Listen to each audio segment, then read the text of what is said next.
누가복음 15장 19절에서 21절, 30절에서 32절 말씀 읽겠습니다.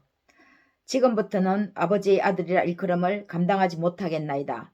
나를 품꾼의 하나로 보소서 하리라고. 이에 일어나서 아버지께로 돌아가니라. 아직도 거리가 먼데 아버지가 그를 보고 측은히 여겨 달려가 목을 안고 입을 맞추니 아들이 이르되 아버지, 내가 하늘과 아버지께 죄를 지었사오니 지금부터는 아버지의 아들이라 일컬음을 감당하지 못하겠나이다 하나. 아버지의 살림을 창녀들과 함께 삼켜버린 이 아들이 돌아오매 이를 위하여 살찐 송아지를 잡으셨나이다. 아버지가 이르되 예, 너는 항상 나와 함께 있으니 내 것이 다 내 것이로되 이 내 동생은 죽었다가 살아났으며 내가 잃었다가 얻었기로 우리가 즐거워하고 기뻐하는 것이 마땅하다 하니라. 아멘.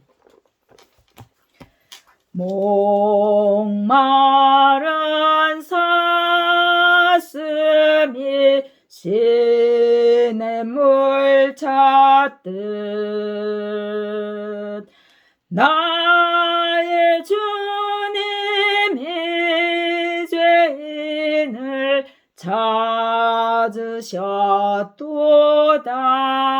찾으셨도다. 양을 위해 생명 바친 목자 예수님, 그 사랑을 잠시라도 잊지 말지라. 양 한 9마리 그보다 더욱 게으른 한 마리 양 사랑했도다.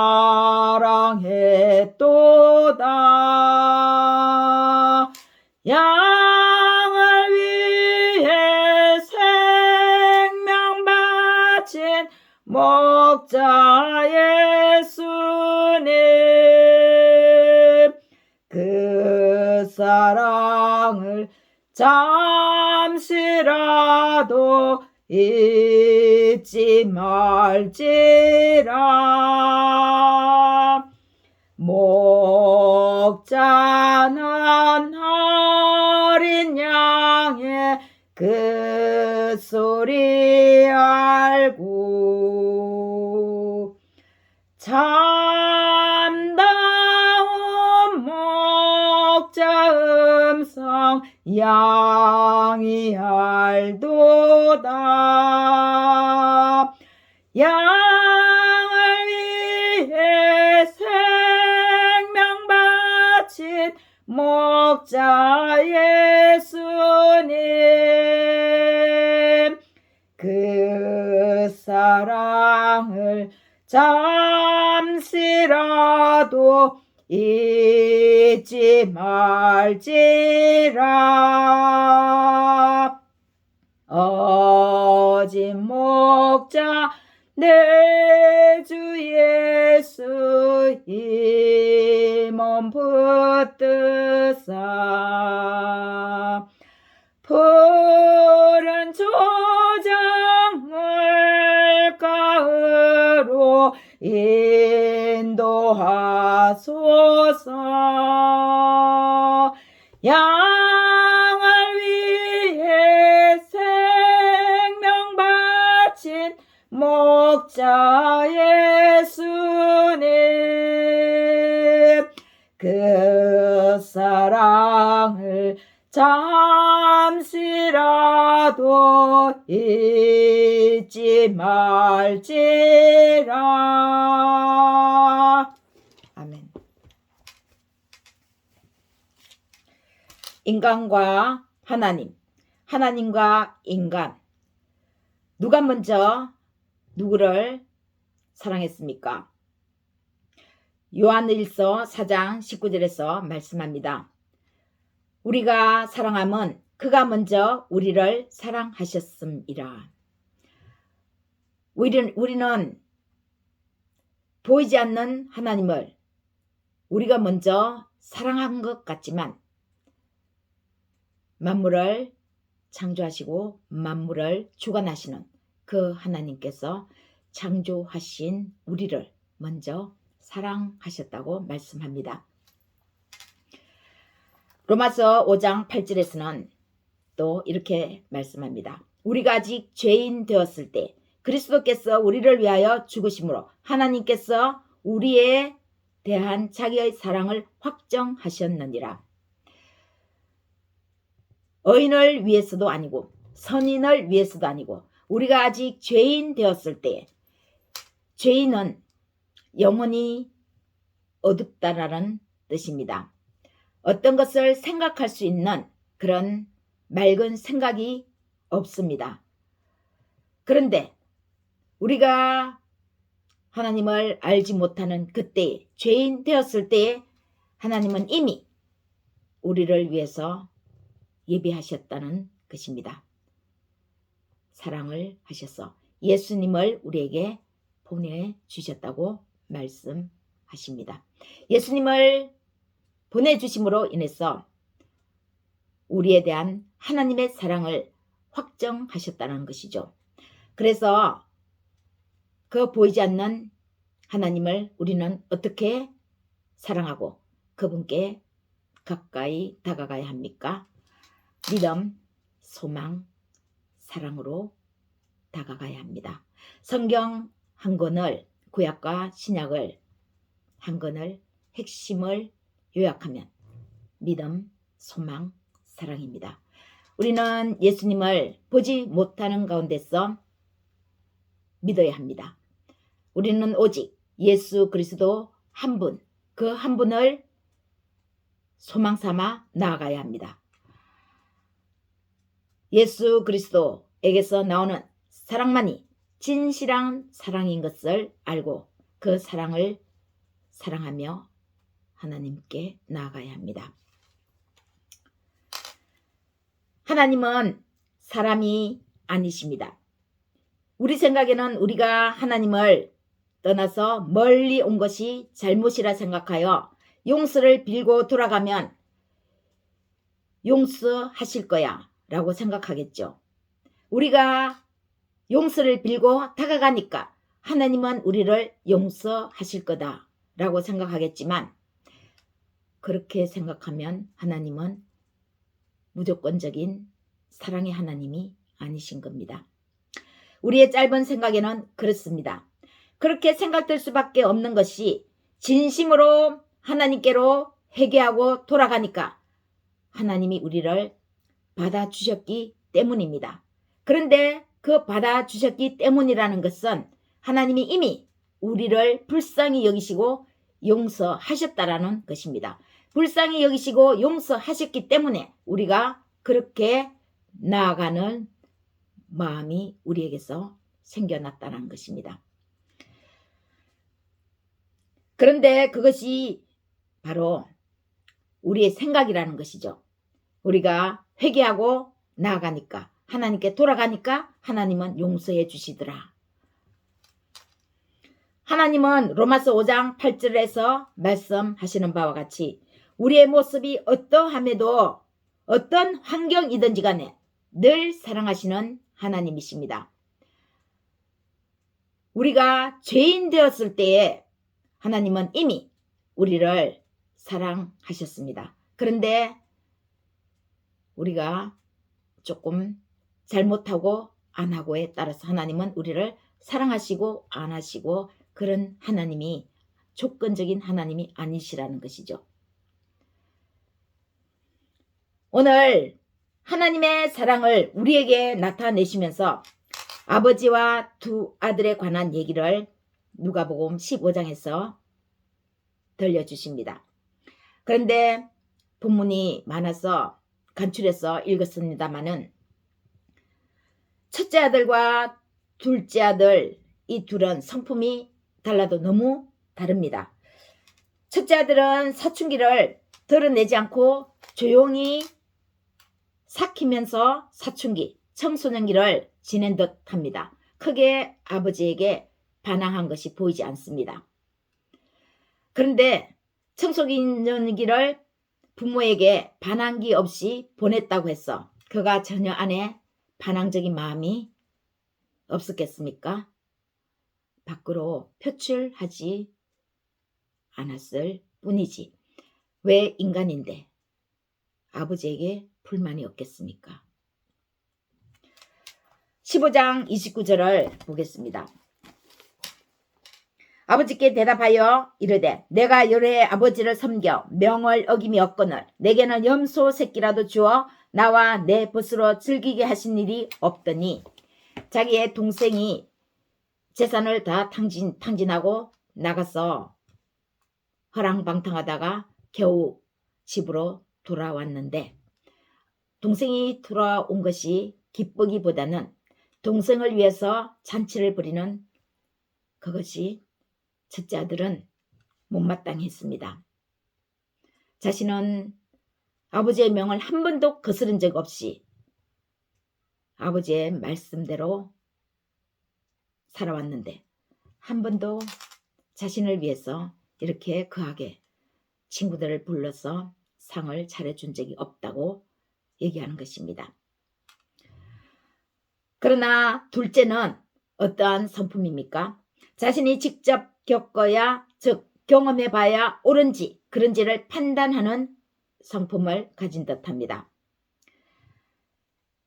그 성품이기에 아버지한테서 받을 수 있는 돈이 있다면 자신의 목숨 달라고 한 것입니다. 한번 말씀을 보겠습니다. 또 이르시되 어떤 사람에게 두 아들이 있는데 그 둘째가 아버지에게 말하되 아버지의 재산 중에서 내게 돌아올 분깃을 내게 주소서 하는지라. 아버지가 그 살림을 각각 나누어 주었더니 그 며칠이 안 되어 둘째 아들이 재물을 다 모아가지고 먼 나라에 가 거기서 호랑방탕하여 그 재산을 낭비하더니 다 없앤 후 그 나라에 크게 흉년이 들어 그가 비로소 궁핍한지라. 가서 그 나라 백성 중 한 사람에게 붙여사니 그가 그를 들러 보내어 돼지를 치게 하였는데 그가 돼지 먹는 쥐업 열매로 배를 채우고자 하되 주는 자가 없는지라.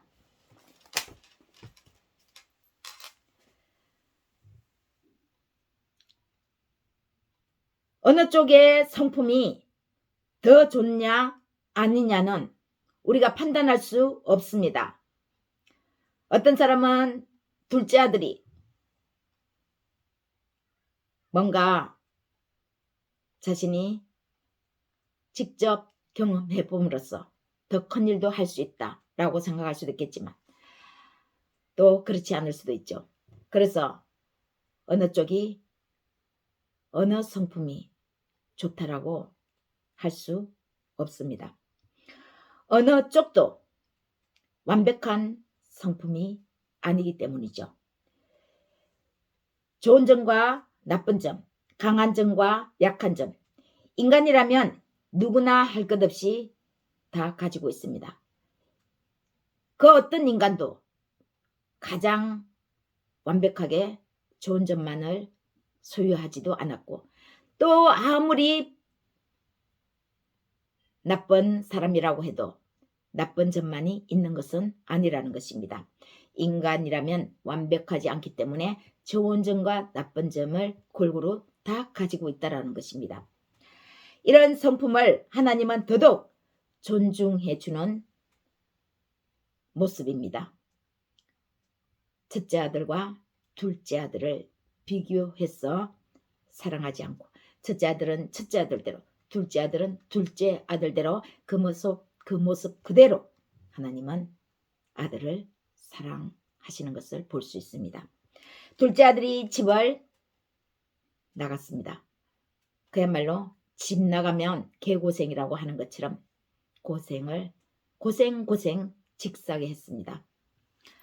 하물며 돼지 치는 일도 했습니다. 유대인들은 돼지는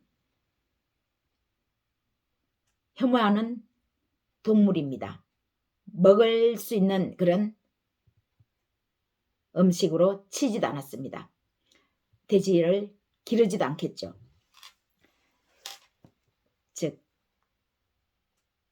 세상적인 일입니다. 하나님 편에서 보시는 좋은 직업이 아니라는 것이죠. 유대인이 끓이는 그런 지금마저 선택하면서 먹을 양식을 얻고자 했지만 둘째 아들은 그것마저도 자신에게 주는 사람이 없다고 성경은 말씀합니다. 둘째 아들이 집을 나갔다가 이제 돌아오는 장면입니다. 아버지의 마음은 그동안에 어떻겠습니까? 어떠했겠습니까? 두 발을 제대로 뻗고 잘 수 있었겠습니까? 15장 20절 말씀을 보겠습니다.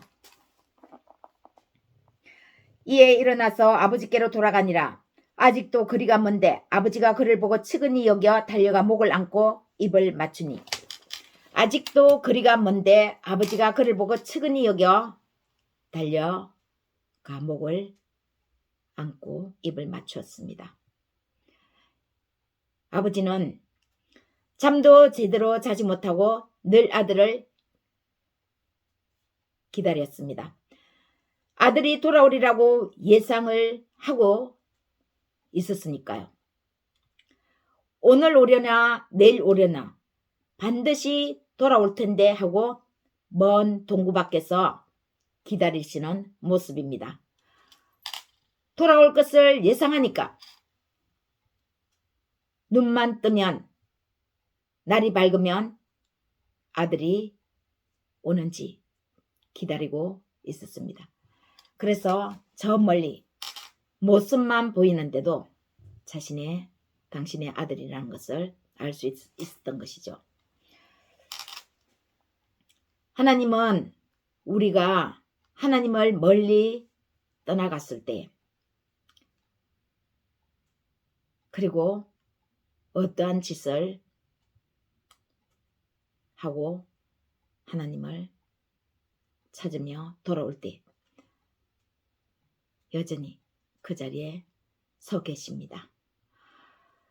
우리가 멀리 떠날 때도 그 떠나는 곳이 더 좋은 것이 있는가 해서 우리는 생각해서 떠나지만 하나님은 이미 모든 것을 다 아시고 계십니다. 그리고 만신창이가 되어서 돌아왔을 때 네가 왜 그렇게 허랑방탕한 짓을 했느냐, 왜 이렇게 창녀짓을 했느냐고 꾸짖지 않습니다. 우리 창녀짓을 했던 허랑방탕해서 재산을 다 탕진하고 날렸던지 간에 하나님은 지친 우리를 껴안아 주십니다. 그리고 둘째 큰아들, 첫째 아들은 또 그가 불만이 있었겠지만 그에게는 하나님이 또 어떻게 말씀해 주십니까? 묵묵히 불만을 표출하지 않고 아버지의 명을 어기지 않고 섬김을 다한 그 첫째 아들, 그 심정 또한 아버지는 헤아려 주십니다. 뭐라고 말씀합니까? 31절 아버지가 이르되 예 너는 항상 나와 함께 있으니 내 것이 다 내 것이로되. 아버지는 첫째 아들을 늘 생각하고 있었습니다. 불평 불만 있어도 표출하지 않고 드러내지 않는 그 첫째 아들을 늘 생각했습니다. 그래서 내 것이다 네 것이다 염려하지 마라. 사랑하는 여러분, 하나님은 우리에게 어떤 분이십니까? 우리를 한량없이 기다려주시는 분입니다. 한계 없이 사랑해 주시는 분입니다. 그 한계가 있다면 우리에게 있는 것입니다. 그 한계가 정해져 있어서 우리가 더 이상 나아가지 못한다면 그것은 하나님이 쳐놓은 한계가 아니라 우리 마음 가운데 우리의 마음이 쳐놓은 그런 한계입니다. 하나님은 지금도 우리를 기다리고 계십니다. 사업을 하다가 망했던지 간에, 술집을 다니면서 전전긍긍하다가 술 중독이 되었던지 간에, 또다시 그런 지친 몸을 이끌고 하나님께로 돌아가면 하나님은 여전히 팔 벌리고 우리를 기다리고 계십니다. 이제나 저제나 돌아오려나 하고 기다리고 계시는 것입니다. 그리고 지금도 여전히 하나님 안에서 불평 불만 없이 열심히 하나님을 섬기며 명을 어기지 않는 사랑하는 여러분, 하나님은 말씀하십니다. 내 것이다, 내 것이다. 하나님의 때가 되면 그 내 것이 내 것이라는 것이 드러나겠지요. 나타내 주시겠지요. 하나님은 우리를 한도 끝도 없이 사랑해 주십니다. 한량 없으신 분이십니다. 그리고 우리가 용서를 비니까 용서해 주시는 분이 아니라 이미 우리의 모든 것을 다 하시고 다 용서하셨습니다. 우리를 불쌍히 여기시고 용서하시고 사랑하셨기 때문에 우리가 하나님께로 다가가는 것입니다.